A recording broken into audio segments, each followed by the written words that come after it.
Okay, howdy all, we're all back. Doing the coupe today. I started on this boot corner the other day. I have since replaced from here to here of that, and you saw me do that one last time. I've got to grind down these welds. I'll get this corner in. I'll try and finish up this. I'm going to rebuild that boot corner. So these ones are a bit funny because you look at here and you think, oh, that's a piece of metal that goes down, across, up, back and around. It's not actually, and the channels that you buy from the aftermarket companies, that's all one piece, but actually the factory doesn't do them like that. I believe Howard Astor now sells the corners as from up here around and to here. They're like the factory does them, so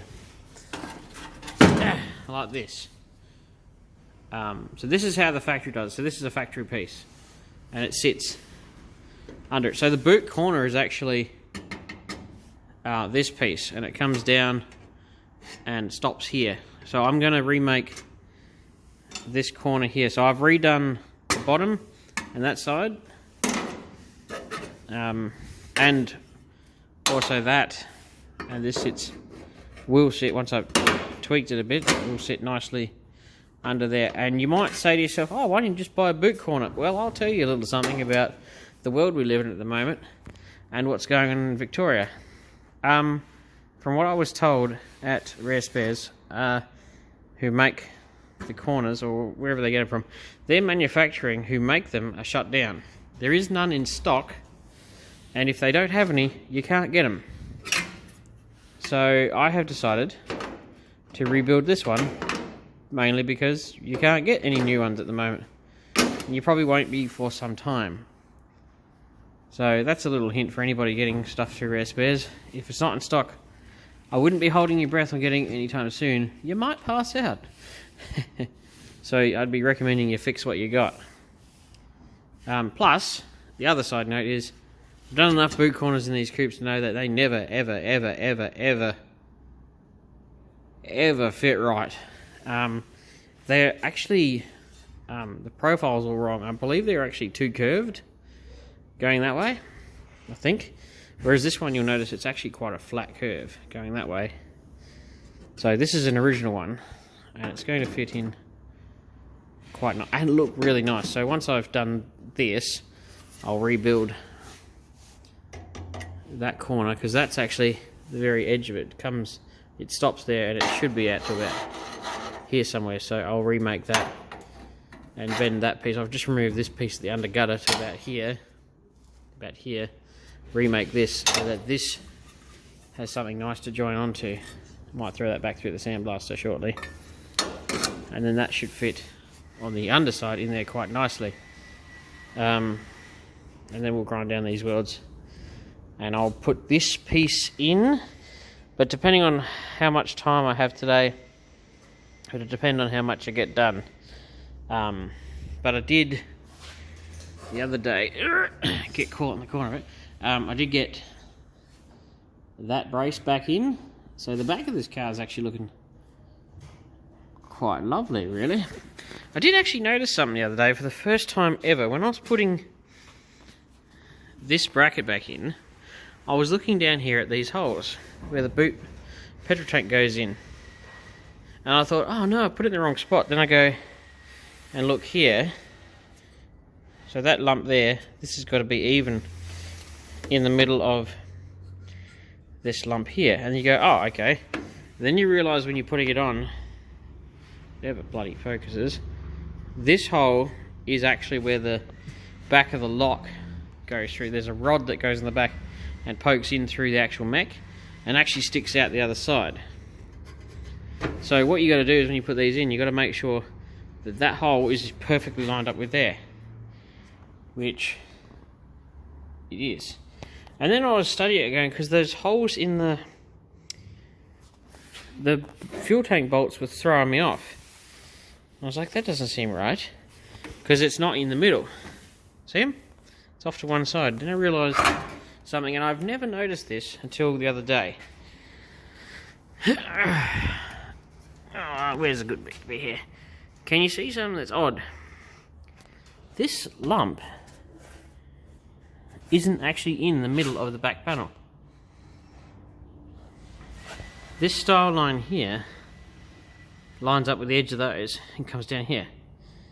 This one is off by 1.5 inches, or about 1 inch. It's over here. It comes down. So that tells me that this pressing isn't actually in the middle of the car. And I did go and compare it to the original back panel that came off this car, and it's exactly the same. So if you go to do the back of one of these cars, and you go to make 2 of those, you'll find it will be too long, or 2 of those, one of them will be too short. That lump, pressing, stamping, whatever you want to call it, is not in the middle of the back of the car. It should be over a bit, but that's because this bracket here has to sit right in the middle of it. And to account for this actually hole not being over here, where is it? Somewhere here in the middle. That's why everything's off to one side. So I didn't actually get it wrong. I got it absolutely spot on, and it just threw me because I'd never noticed that that's not actually in the middle. This bit from here to here is actually shorter than here to here. Useless trivia, you may never need, but I reckon it could throw a couple of beginners if you were just winging it. You see it's pretty obvious that it's this bit's off center. Bloody funny, isn't it? So what we're going to do is we're going to get this, and I'm going to show you, hopefully, all of the ins and outs of this one, because a few people are like, how do you make parts? Well, you bend metal. I know that sounds a bit sarcastic, but it's pretty simple. So I'm going to right angle a straight piece, get a piece, I'll measure it from here to here and add a little bit because I reckon I'm going to need to, and I'll right angle it so it'll effectively be that curve in there, but it will be straight. And I'm going to put it in the shrinker and shrink the sides so that it curves around a corner. Correct? And then I'm going to put it in here, trim off this edge and weld all the way along there, and hopefully it'll be, and then I can trim it down to what it's supposed to be, and then I can attempt to remake something like this. May even be able to reuse that. It's not actually that bad. I mean, actually I reckon I will be able to reuse it. I don't think it's actually that stuffed. It seems to be, I'm going to cut it a little bit, but, and obviously you re-weld those holes up because that's where the plug welds go. But I don't think it's that bad. I'll have a look at that. But yes, once we redo that, we can tweak that bit there and then put this back in, and then the back of the car will be trimmed up and nice.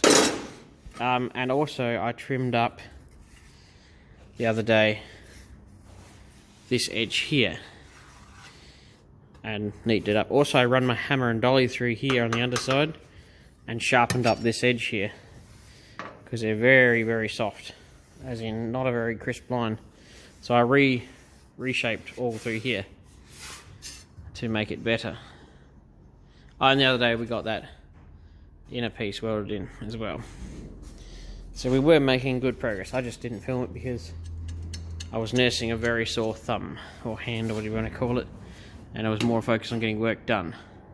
But if you were following my Graham's restorations, you would have seen the photos. And I'll post in some of the Ford Falcon groups as well. So enough ramblings, let's get cracking. This is going to be a longer video. Okay, so I said I'd walk you through this one. So far, I've made my fold. Now, I know that this fold, just by looking at it in here, isn't super crisp. So using my folder, I actually folded this thing twice. Effectively, so you can just see that it's not super crisp. Now, I didn't realise that I should have had my tripod when doing this, but we'll figure it out as I go. So this fold is the same as that now. See? They match each other. So now I'm going to shrink this around a corner. Hopefully that curve will match. And then, turn it this way, I'm going to put it in my stretcher and stretch the top edge of this so that it goes down. So it's going to curve and go down. And then it should, in theory, be able to be welded in there. And then that piece is ready to go back in the car. Obviously ground down, sandblasted, primed, and back in the car it goes. So that's step one, is use my shear, measure out how much metal I need with my little digital calipers, or verniers, or whatever you want to call them. I was using this trick before. Quite neat actually. Super fast for measuring. So you pick out what you want, say, okay, whatever that is, and you tighten up the little thing on the top, sit one end off the edge, and you've just scribed yourself a matching thing to the exact thing. Very quick, very effective way of marking a piece of steel. I don't know if you can see it. I'm pretty sure that's how most metal bashers do it as well. So that was step one, folding it. Step two, making sure that that fold matches this one. So if you don't want a really crisp fold, you do one and then you space out very slightly the next one and do them together and slowly roll it over a corner, and you'll have it. Obviously it now needs to be trimmed down, but that's step one. And when I've shrunk this and stretched it, we'll catch up in a second. And for those of you playing at home, we now have the new edge. Fits in quite nicely. Ah. Off with the head. There we go. Obviously it needs a little bit of tweaking, but it curves that way and it curves that way. I just had it under there to see how well it's going to match up, and it's going to match up lovely. Once this is welded in, I'll work out what that gap is and then trim this down so that it suddenly becomes the right gap for the other piece of channel to fit back on. But once that's in there, the boot corner is repaired and ready to go back in, and it should work brilliantly. I thought I'd do this one in real time because I want to talk while doing it, as I do. I thought I'd shout out to a few fellow YouTubers that I watch. I watch Don's Tricks. He's doing a really good XYU. I think he found me when I was doing mine. I'm still doing mine. I've just got a lot on my plate, so when I finish 400 other tasks, I will get back to it. I also watch Automotive Carnage, and that's with a K. He does some cool stuff. I think he's in WA. A lot of videos of wandering through the desert finding wrecked cars, which I'm a sucker for. I love that stuff. I reckon it's cool. And he does some cool stuff. And it's good to see what other people get up to. There's Wayne's Garage. He does a bit of metal fab and has a nice channel. I'll give these channels a bit of a boost, because a lot of them are trying to crack that magic 1000 thing that somehow I magically did. I know, because I watch the numbers. I know Automotive Carnage, he's almost there, so go give him a subscribe if you're subscribed to me. He's good, he needs to get there. And give Wayne's Garage a few, because he gets up to some good stuff too.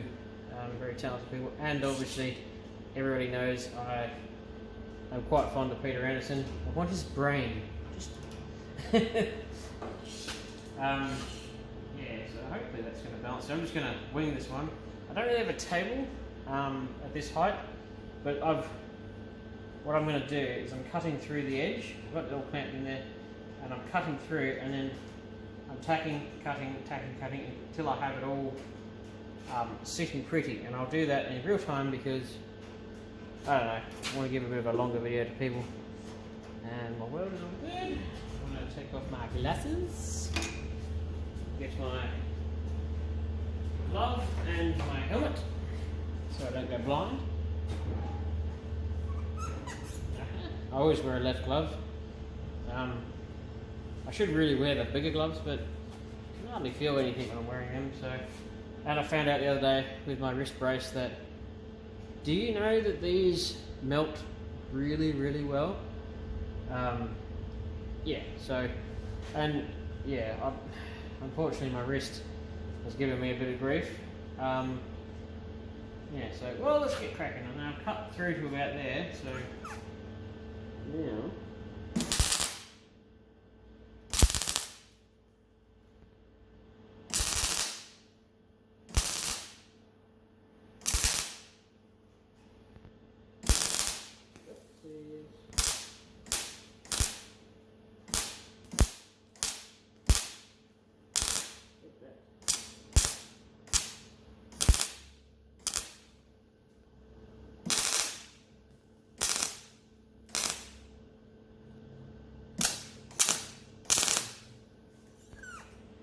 And that's basically the gist of it. I know I blew a couple of little holes because I am not a magician.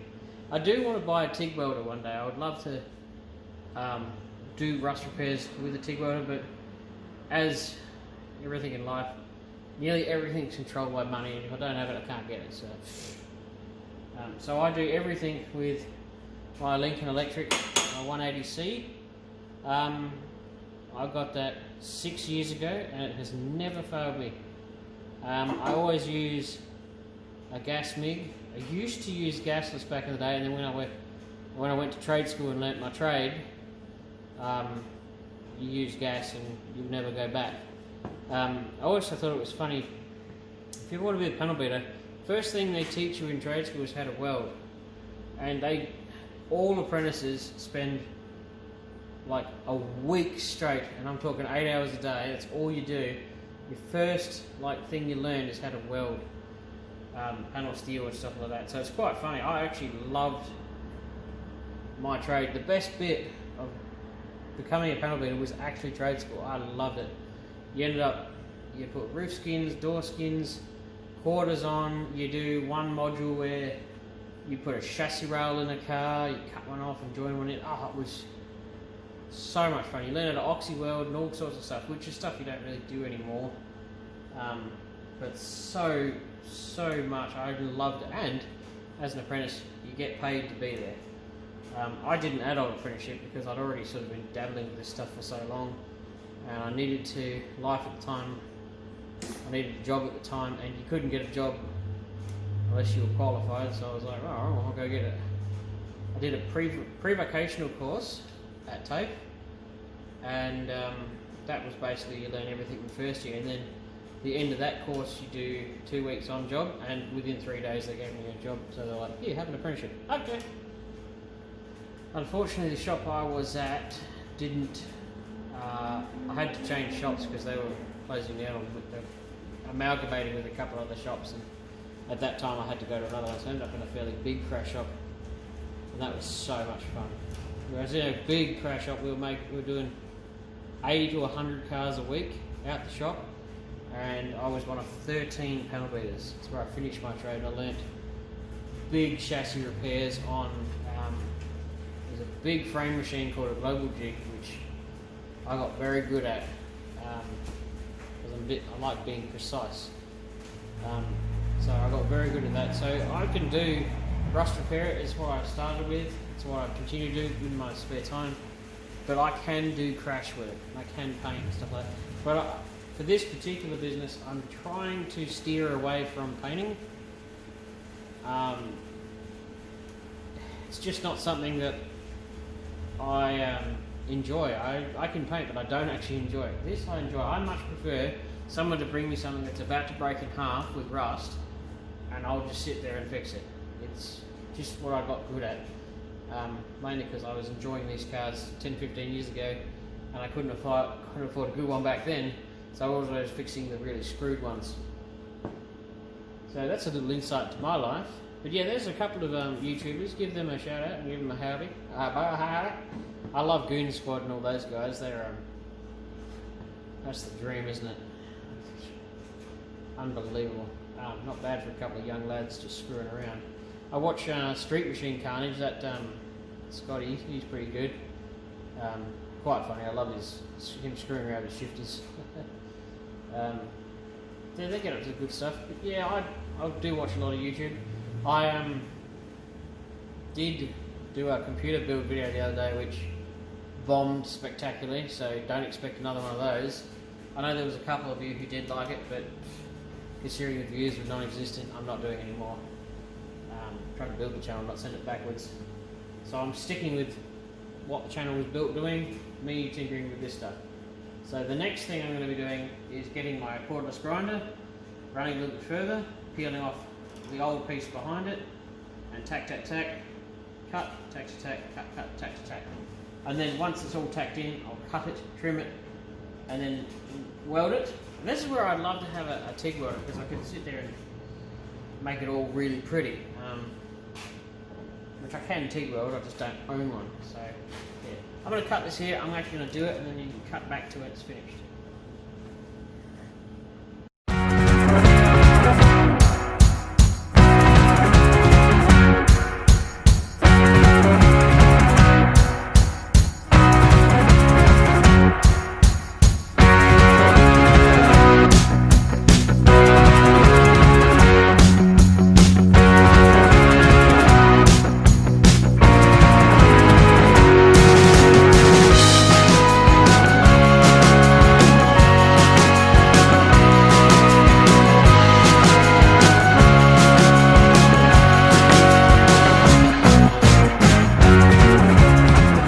So you get the general gist of it. That's how we make our new edge, and then we'll trim it down to the right width, tap it around a little bit, and we'll be laughing. I'm probably going to fill this gap in with weld.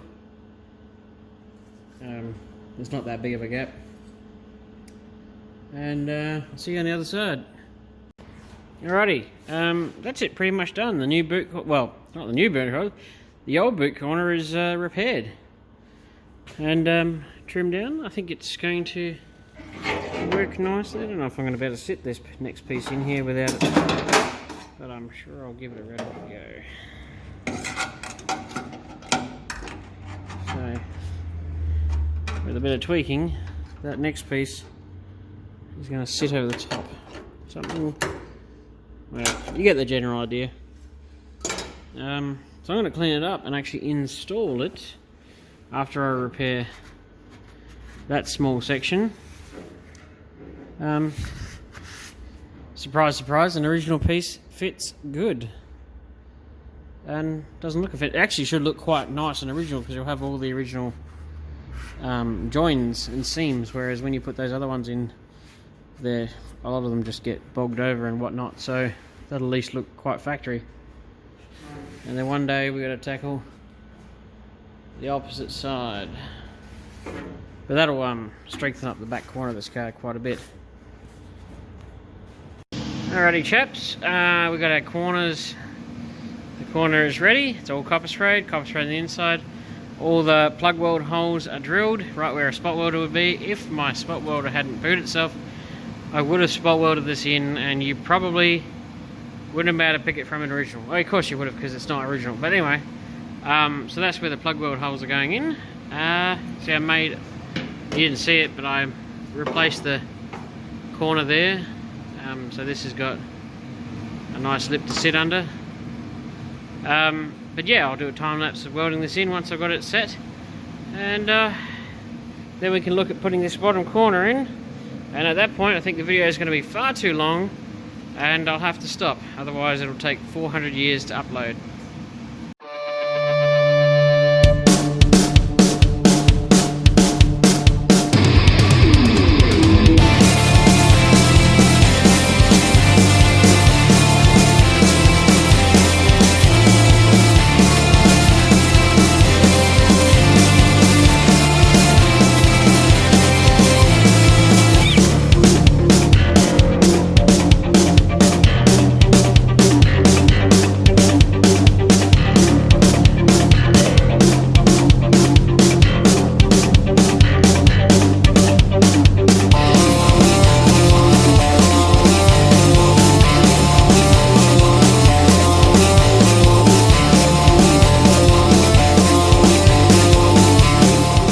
Alrighty chaps, there's the boot corner in, all repaired, original piece.